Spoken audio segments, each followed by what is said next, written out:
நாம வந்து ஒரு 15 வயசு பையனை பார்க்கும்போது ஒரு 8 வயசு குழந்தை என்னெல்லாம் பண்ணுமோ அதெல்லாம் பண்ணிட்டு இருப்பாங்க. உடல் ரீதியான growth வந்து 15 வயசு அளவுக்கு இருந்தாலும் மன ரீதியான growth வந்து ஒரு 8 வயசு தான் இருக்கும். இந்த மாதிரி நீங்க பார்க்கறதுக்கு பேர் தான் வந்து மன வளர்ச்சி குன்றி இருத்தல், மென்டல் ரிட்டார்டேஷன் அப்படின்னு அதுக்கு பேரு.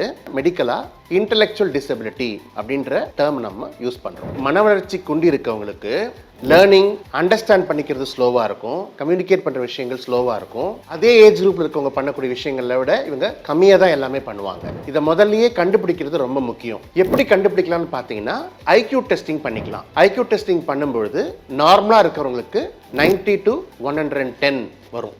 ஆனால் மன வளர்ச்சி கொண்டு இருக்கவங்களுக்கு மைல்டு, மாடரேட், சிவியர், ப்ரொஃபவுண்ட் அப்படின்னு சொல்லிட்டு கிரேட் பண்ணுவாங்க. இது வந்து மனநோய் பிரச்சனை கிடையாது. பிரெயின் டெவலப்மெண்ட்டும் மைண்ட் டெவலப்மெண்ட்டும் ஸ்லோவாக இருக்குது. இதை முதலே நம்ம கண்டுபிடிச்சோம்